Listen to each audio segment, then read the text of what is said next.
heard this game in Crossing, and it seems to have quite a few fans. I've never played it when I was young.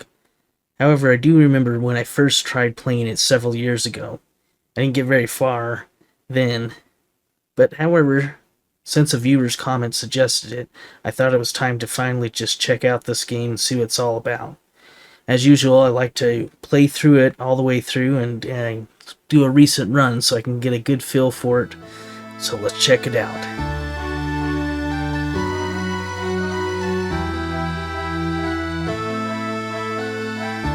The Battle of Olympus is an action RPG released back in 1988 by Borderbund. However, it was developed by three people at Infinity. Kuro Hirimoto served as the designer and programmer for the game. Kuzo Swaha was the composer. Now I'm saying all these names probably completely wrong, so excuse that. Rikyo Yoshida did the story and the graphics. So these three kind of put it all together and made it all work. I definitely give props to having a small team. It's definitely a ton of labor to make a game like this, and there was a lot of work done. It's been compared to Zelda 2, which my research suggests Hirimoto drew inspiration from. I can definitely see that. However, I feel that Zelda 2 was more fleshed out than this game. The story is Ophelius, although you get to specify your name at the first of the game, so you can change that, is trying to rescue Helena. I'll try to get these names right, but we'll just maybe flash them on the screen. Maybe you can see it that way. This is his girlfriend who's been kidnapped by Hades and taken to the underworld. So you must venture forth and go collect a bunch of items, get favor with the Greek gods, and then hopefully have enough power to defeat Hades. This game follows the classic Greek tradition of things that you would kind of expect in ancient Greece. They got the mazes, they got the minotaurs, they got the multi-headed dog, Cerberus, guarding the gate to the underworld, so they got it all the little pieces. I think they did a good job trying to pull that together.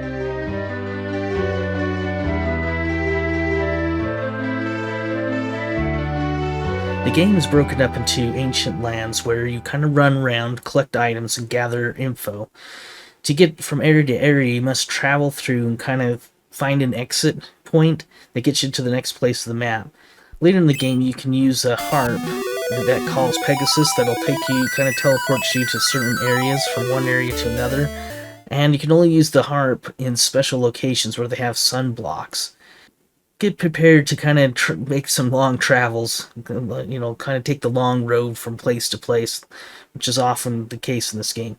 There are passwords in this game and a continuation system that allows for infinite lives. However, when you die, you start back at the beginning of the area and you lose half your currency. So the currency is kind of rough to gather, so that can be kind of painful. Fighting enemies allows you to kind of collect leaves for kind of life, and then olives for currency. The olives look more kind of like a gem to me, but I do like green Greek olives, so that kind of works. And oh yes, there's a lot of farming for life and olives. Unfortunately, it's often kind of painful.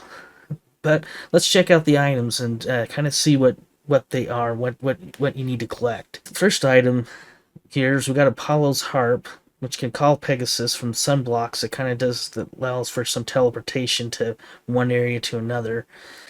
And then there's the Athena's shield. This can block bullets sometimes. Like if you're standing still and not any motion, you may block sometimes. Let's just put it that way, sometimes. There's also the club, which is the first weapon you get. It's got an abysmal hit detection box, so it's going to be rough.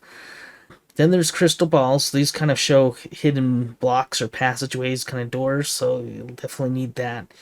There's a divine sword. This is like the best weapon in the game. You need to have a power bracelet for the best use case, though, of it. There's also the fragments of love, which you need to find in order to get to the final area.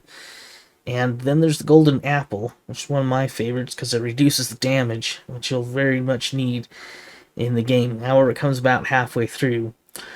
So the key, which is needed to get to the golden apple area. There's a moon orb, which shows Hades. He's in shadow on the kind of last boss, so you're going to need that to make it a little bit easier. There's the Nymph Sword, which is more kind of like a dagger, which you can use against Cyclops. Again, not a good hit detection box on that either. There's the Ocarina, which you can play to call a dolphin, which is handy to kind of move around and to get to some of the areas you're going to need it. Then there's the Power Bracelet that helps power up the Divine Sword. Very handy for making the sword somewhat more useful. Then there's the Salamander Shield, and this will help block, like Athena's shield. It blocks a little bit sometimes. It can block fireballs, which the other one can't, so it's a slight upgrade. But to get the Athena shield, you need to get salamander skin. So that'll be another thing in the items section. You'll see that you need to be able to gather at least 20 of these. There's one special spot in the game where you can get these, and you can kind of farm these out. Then there's the Staff of Fennel, and this can shoot fire, which kind of shoots a fireball that kind of arcs and goes right onto the ground. So it actually is probably one of the best weapons in the game for me, at least. I mean, maybe not the most damaging, but it sure is handy as far as trying to hit some of the enemies.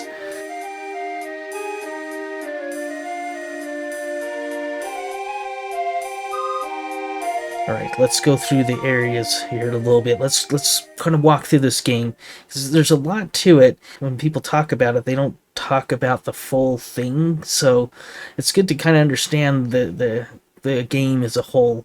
And so that's where we'll try to go over this. You start off in Arcadia, and this is where you start off in the forest town. The towns are kind of mixed with the map. There isn't like a separate section in this. It's just everything's kind of in the 2D side scroll. So you just kind of walk through the town, and then you're out into the forest. There's often enemies that are all throughout the town, so the enemies are smacking you as you're trying to go from door to door. It's not like a safe area. And the first thing you notice, there's a lot of doors in this game. Most of the doors just go to people that can talk and give a clue of some sort. Some go to an item, maybe, like if you talk to somebody to catch something. But a lot of times they'll take you to new areas and new spots. So you kind of have to, watch the doors, make sure you kind of memorize which door goes where. At first, I made it through the forest to a door with a wise man. Kind of said just kind of avoid the next area until you have better gear, which is good to listen to that wise man, because it's definitely difficult. The game's somewhat semi-non-linear, meaning you can just go to different areas, kind of before you have the right stuff to a certain degree. However, it probably won't turn out very well. It'll just kind of be a pain. So the first thing we need to do is just kind of make it to Zeus. He allows you to talk to the other gods that are kind of around. Once you've done that, now you're kind of off to Attica.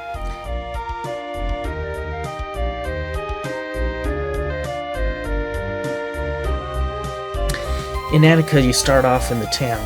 I kind of poked around a little bit, and then I found a mom that was missing her son. So if you can find the son, you can get a staff. She'll give you a staff there, which is great. It's a new weapon now, the Staff of Fennel.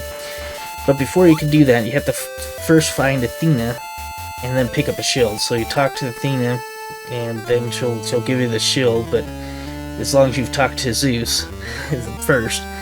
Yes, the character looks like it has a shield the whole time, through the whole game, but you don't actually have it until you picked up that shield. But here comes the unfortunate part. Like I said earlier, the shield only works when you stand still. And so, yeah, it's only somewhat effective. It's good for a couple of the enemies, but some of the enemies just relentlessly shoot, and so if you want to do any movement or dodge or anything, you're going to get hit. It's not going to do much. With the shield, though, you can take on the Lamia, I guess I could say it. It's like a snake woman who constantly is shooting, and then to hit her, you kind of have to just jump and attack, and which kind of means the shield doesn't do anything again, like I mentioned. It just get kind of chewed up. So just jump and attack and hope you hit it more often than she hits you. So if you can do that, once you got it dispatched, you can rescue the child and then get the staff from the mother. If we can find Prometheus, the staff can be upgraded to shoot fire, which is what we're going to need. So we want to find that from Phthia so we can get that staff boosted up. Then you want to go to Argolis.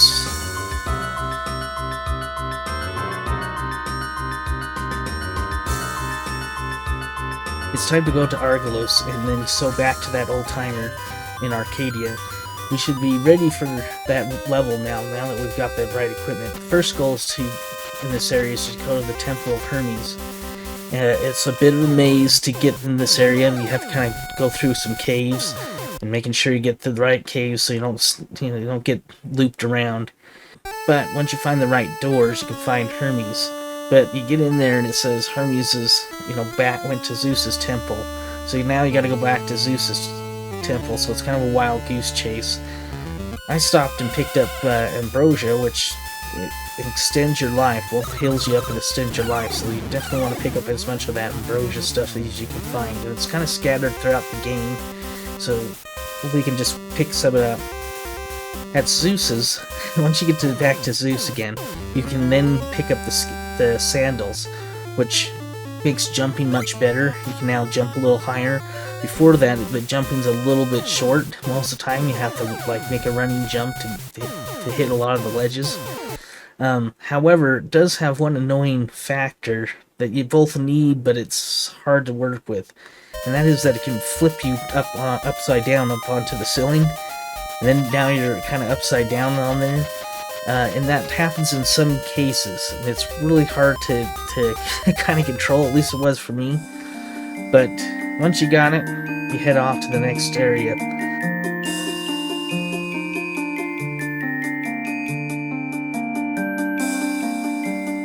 So once you're in this place, this is a big maze with a lot of doors and loops.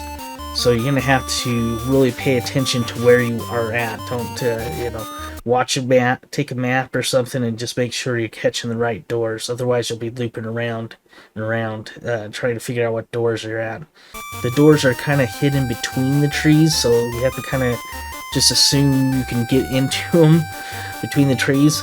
The first stop, though, if you can find it, will be Apollo's temple. Because once you're in there, you can get the harp, which allows for that warping. The next boss is a Hydra, and it's not too difficult once you get into the rhythm of it. But after beating it, you'll get a sword, which is more powerful than the staff fighting with. However, the hit radius isn't great, and it's kind of more like a dagger. And I prefer that staff, especially since it can burn those cobwebs that you'll get stuck in, especially in the forest here. However, the last boss is a Cyclops, and he can only be hit with the sword. The Cyclops is annoying. It's just constantly checking boulders. They're very hard to dodge. It's kind of a matter of, just getting a good run. I think the thing that makes it hard on the Cyclops is when you get into a bad rhythm, where it chucks a boulder, you get hit, get knocked back, and then you jump back to try to jump up again to hit it, and then get knocked back again, and it just kind of has that timing that gets you into a rhythm of pain to try to break that rhythm and do a little better dodging, but it's tough. But if you can do it, defeat it, you can head over to Laconia.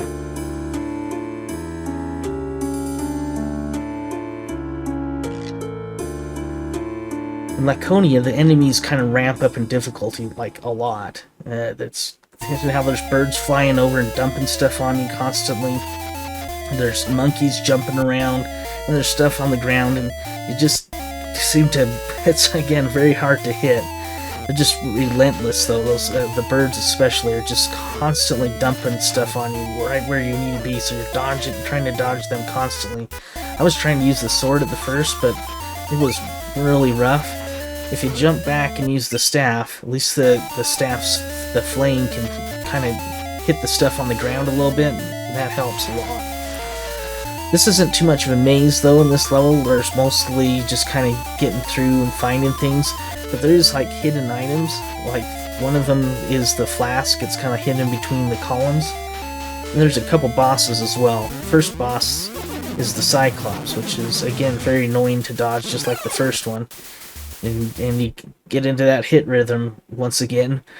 But if you can beat it, you get the nectar, which fills up the flask. So the flask kind of gives you like a way to do a heal, which is very handy. You know, it gives you basically an extra life bar, and you're gonna need it throughout this level and the rest of the game for sure. But you also want to save up your olives, because at this point you need to buy the ocarina. I think in some ways there's much easier places to farm, so I looked for a place there in the city and just farmed that out. Yeah, until I got enough for the ocarina. The second boss is the siren, which I would probably just call it a harpy. Look more like a harpy to me. It does have like a siren call that kind of pulls you in like a gravity, but for the most part it's just kind of getting in the right angle for the jump to kind of hit it. And then just kind of jumping around and hit it, and it does kind of wear you down. And then inside the door, you end up having to fight like some like wizards, I guess you could say. It's kind of like in the Super Mario world where they kind of disappear, they shoot stuff at you and disappear. This is just kind of a little bit more annoying because there's a couple of them. They'll kind of surround you, kind of then smack you with the things. It's quite difficult to kind of hit them. And of course the knockback likes to knock you back down the hole, which is really annoying. Very frustrating. Yeah, I don't like that when you get knocked down the drain. Now I like knocking people down the drain in Double Dragon 2 or something, pushing them out off the cliff or knocking them down, but in this game you tend to do the going down the drain part more than the enemies do. Once you beat this, you're allowed to get the crystal ball, which shows those hidden doors, and you'll need that to get around to the next area. Well, before you can go to Crete, we need to make some pit stops first. Yeah, I headed back to Argolis to get the first nymph, which gives you a letter of love, which kind of has a little cutscene there. It's kind of nice and kind of gives a little bit more story to it. This is where that crystal ball comes in, though. To get to that, you're going to have to find a hidden door in the caves, kind of between a couple doors that'll show up. Then it'll put you into a new area, and that's where you can get that. You also need to go to this spot now with the salamanders, so you can go down there and get the fire salamanders and farm those out and get those 20 things that you're going to need to get that fire shield. But this is very painful. I didn't really care for fighting all the snakes. They just seem to jump right where you need to be, or they're just somehow slightly off or something, so really annoying.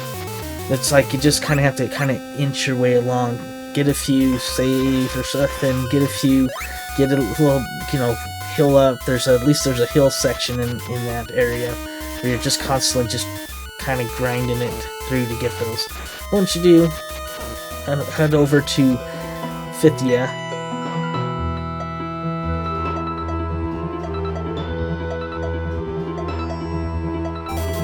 So Phthia is like a mountain. It's all kind of mountainous area, but it's got some real annoying enemies.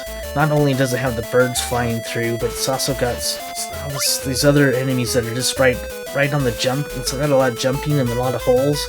And so they'll jump and they'll you have to catch them in the air to hit them and stuff, so it's really annoying. They kind of knock you off down the holes all the time. What I found is if you try to stand still, you're really going to eat it, so don't stand still, keep moving like all the time, and try to just get through the area as fast as possible. Make sure you come into level with 70 olives. This place is not a place to grind those olives, you want to grind it somewhere else. And it's a lot, and that's what you need in order to get the Divine Sword. Divine Sword, which is kind of the most powerful sword in the game. However, at this point, when you put it on, you can shoot lightning bolts, but they take your life as well. So it's kind of annoying. And lightning bolts kind of just shoot straight, but like everything in this game, it shoots straight over the enemies. So most of the time, it's hard to hit them with that. But yet, because of some of the moves in the game, you have to hold up to kind of do the shooting, so sometimes that just gets triggered all the time. Again, hard to deal with, so you got to be cautious with that. On the other side of the mountain, so you'll go to one side of the mountain on the left side, and then you go back over to the right side. And on the right side, you kind of have to climb your way up the mountain until you get to the centaur. The centaur will it just kind of jumps through. It's huge, so you kind of just try to hit it or dodge it and try to get out of the way. And then you go to a hidden door by the waterfall, just kind of up at the top. It's kind of hard to hit because it's like not really in a block. It's kind of, it's just difficult to reach. But once inside in the cave, you can kind of farm for some life because now things are a little bit easier. And then you can get to this weird area with like plants and bees that are kind of attacking. And then after you get past the plant and bees, you end up fighting another Hydra, which isn't too bad. The most important thing is it gives you the golden apple. Yeah, the golden apple reduces the damage in half.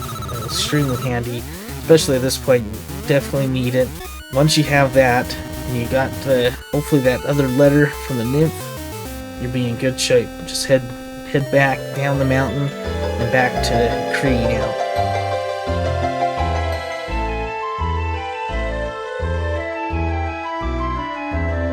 Crete's a massive maze, so yes, they found a way to make it a little bit more challenging and more annoying, especially with the enemies. The enemies now, they tend to sandwich you in between them, and they've got shields and things, so they're blocking every time. It definitely has Zelda 2-like with the knights. It's kind of like that in a sense, where you're stuck between them. And then, of course, you have the ceiling flip, so then you get up on the top, but then there's enemies up there as well that are smacking you. And again, it's hard to hit them. Boy, this area is rough. That's all I can say is it's very rough. And the other thing is you got to really keep track of those doors. Like, you got to count the doors and make sure that you're hitting the right doors, or otherwise you're going to be looping like crazy in here. So doors go all over. But if you can get the right doors and you kind of find the landmarks, so like, oh, here's a healing fountain. So the goal here is to find the Minotaur and then get the power bracelet. Now, if you find Ares, he has the bracelet, but he wants 80 olives for it. And again, this is not the place to try to find olives or grind for them or farm them. Go farm them somewhere else, then come back here to Crete. So make sure you come in with 80, and you gotta be precise, gotta have that 80 exact.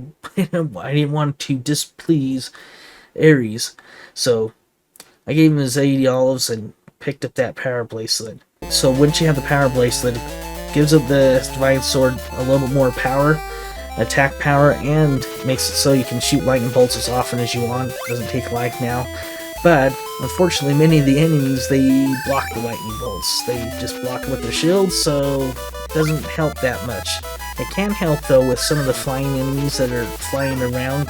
If you can time it right, you can at least hit those. But it's still annoying for the ground attacks. The last thing you need is another 80 olives again. So you need to go find another 80 olives. Make sure you have 20 salamander skins so you can get that shield upgrade. There's a witch that will give you that. So if you give it to her, then she'll go back and build that shield. Get that, and we head to the next area, which is Arcadia. I don't know. All these Greek names are all Greek to me. That's all I know.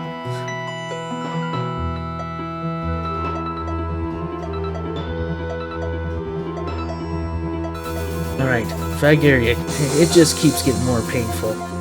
And this place, again, is a big door maze. So, like, the doors will connect from one door to the next. They'll jump you around the area. The area is not particularly fun to get around because there's just, like, snakes everywhere. Like, big snakes as well that shoot fireballs. This is where the fireball shield comes in. However, it only blocks when you stand still, and in order to hit the snakes, you kind of have to jump and move around. So, yeah, that's very annoying. Again, you're gonna need a map for this one. You got to study the map. I took a lot of time looking at the map, trying to figure out, if I go to this door, then maybe I can go to this door. I can get to this area, jump over here. So it's a pain to kind of move around. They make you kind of work it too. It's like it's not easy to get from one door to the other. But if you can kind of inch it along, you can get to the places you need to go. And along the way, you can hopefully pick up some more ambrosia, which is definitely handy, and most importantly the moon orb, which we need in the final battle. So once you get that stuff, you just get out of there quickly, and we're going to head to Tartarus. I guess is how to say that. I'm trying to these names, I'm telling you. Tartarus. Maybe that's just, you know, I'm not Greek or ancient Greek. So these names aren't working for me. But Tartarus is like an island between Argolis and Crete.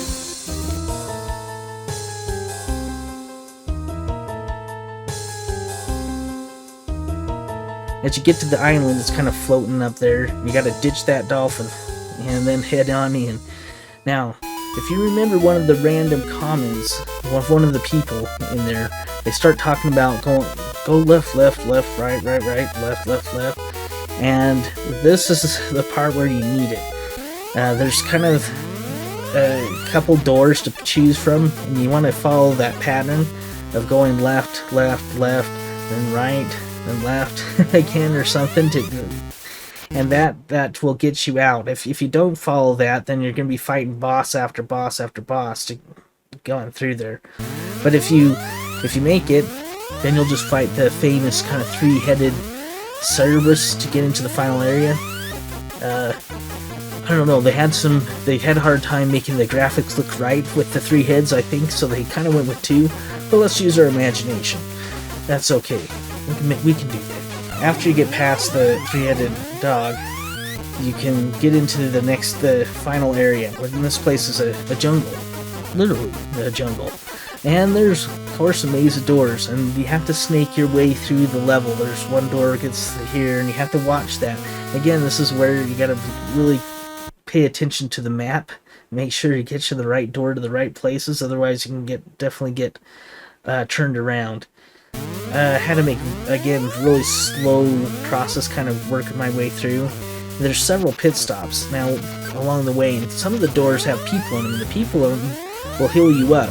So definitely don't shy away from hitting the people doors. So if you want to hit those, get healed up.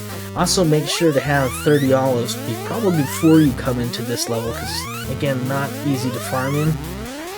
But if you can, there's maybe some spots you can maybe do it.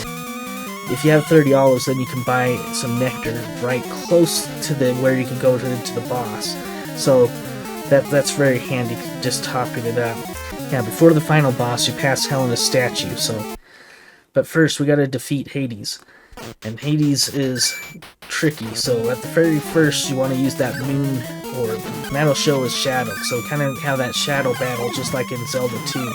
However, in this case, you're kind of upside down in the shadow battle, and you kind of have to, like, kind of jump attack to kind of get it to hit, but it kind of Hades kind of ends up kind of pushing you towards the door.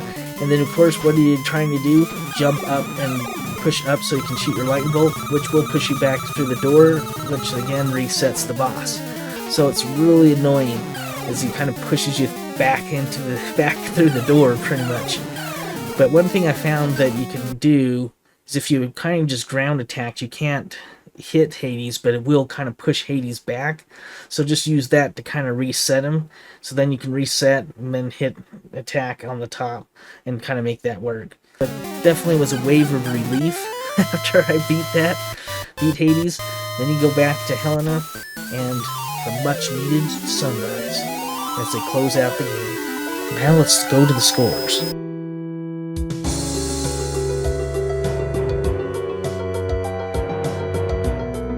The background graphics are well done, and there's some nice sunsets in some of the areas.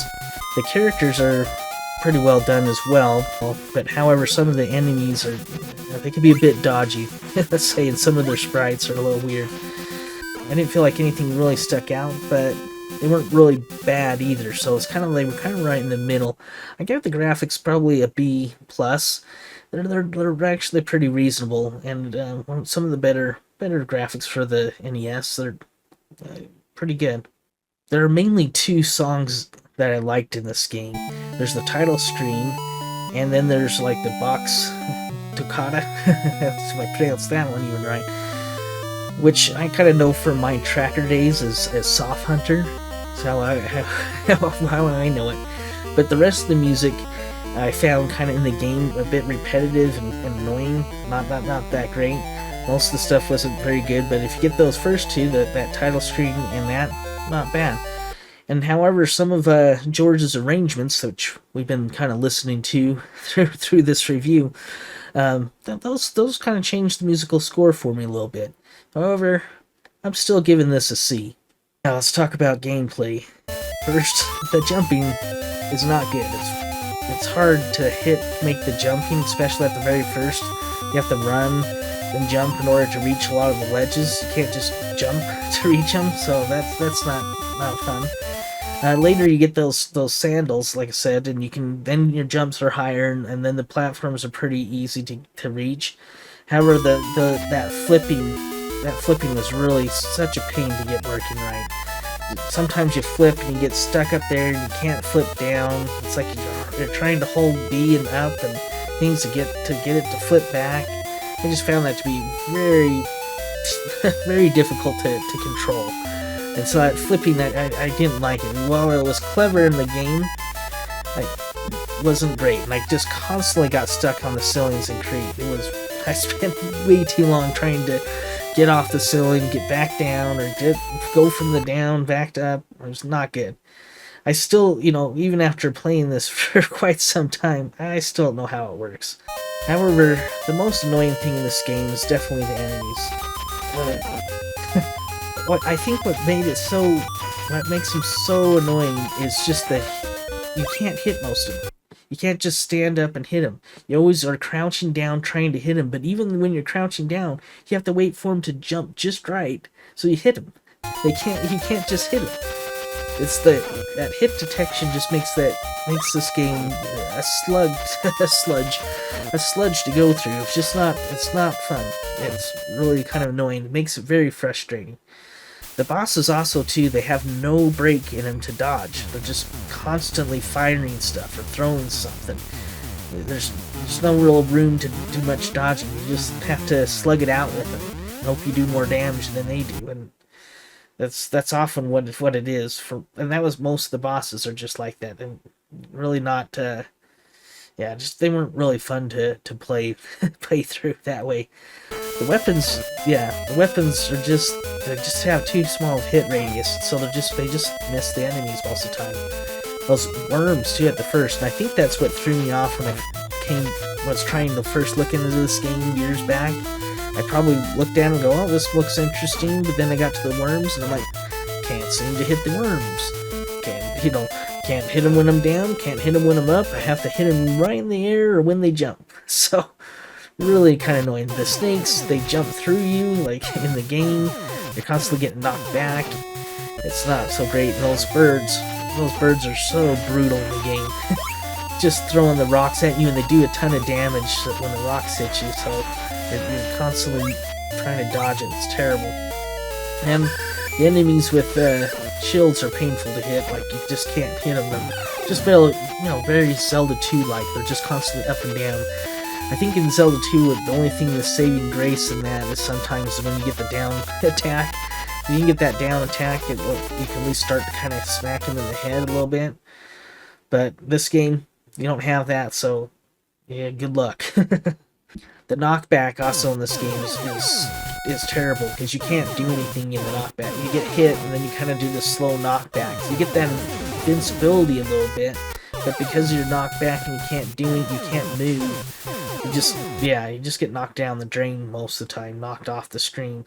It's better than in Mylons with a little bit of vulnerability, but still, the knockback's brutal. So just for the enemies and the lack of hit radius, this game gets kind of a C-. The only thing that kind of brings it up from a D is that the jumping gets reasonable after the sandals. Otherwise, it's rough. Let's look into the design. I found the level variety to be very interesting. And I'm always finding things and gaining new abilities, so I like that type of aspect, that finding stuff and getting that new abilities, changing up the gameplay. The tone of the game, being ancient Greece, I think kind of works well. I mean, I'm not a big ancient Greece type person because again, struggle with all those names. I can't pronounce anything. I just know I'm hitting something or I'm going to somewhere. But it's kind of not bad though to have that kind of that atmosphere. The advice that the people give, I found, was mostly cryptic. They'll give you a one-line sentence that's, you're kind of throwing your hand. I don't know if this is important or not, but oftentimes they're trying to clue you in. But oftentimes it's only clear in hindsight, like, oh, that's what they were talking about. So you'd probably need to keep a log of everything that everybody says and kind of go, does this apply at this point? The enemies are kind of the worst, as I mentioned before, and that just drags the game down. There's a lot of mazes in this game. It's very easy to get lost. I highly recommend making a map or finding a map, otherwise you're just going to get lost. Despite having kind of interesting levels and atmosphere, this game's kind of brought down by the brutal mazes, not so great gameplay, and the most annoying enemies which respawn like crazy. For this, I'm giving it a C. Just kind of right in the middle. I mean, you can play it, but it's rough. Playtime's about 10 to 15 hours. There's a lot of farming, a lot of backtracking, mazes, and enemies that just slow the game down. It would probably flow in about half the time if it was a little more balanced.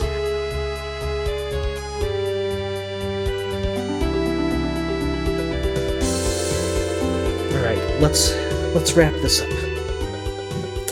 I seriously question all the reviewers that I've heard over the years. I've heard of several YouTubers talk about this game and how great it is and how much they liked it. And I question, have they actually played it all the way through? It's very difficult, and there's a lot of annoying aspects to it.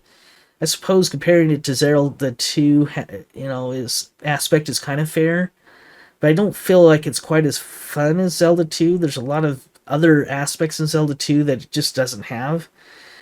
So now I every time I hear that now in the future, I'm going to be definitely questioning whether, when someone says, I love this game, I suspect they might change their mind if they actually played it all the way through. Had I played it as a child, I would have been curious, like, what's beyond the first level, but I'm not sure if I would have stuck with it enough to beat it. Maybe. However, with the password system and the continues, I think it's possible to persevere, and maybe I would have made it, but it'd been hard to do on a weekend rental. This would have been a tough one. While I can't say it'll join the ranks of the NES games that I like, I did find it quite satisfying to beat Hades, and I felt like it completed the journey for me. I know for me it felt like I went to Hades and back again, just kind of going through this. So if that kind of sounds fun to you, give it a go. And let me know how it turns out for you. Thanks for joining me on this one.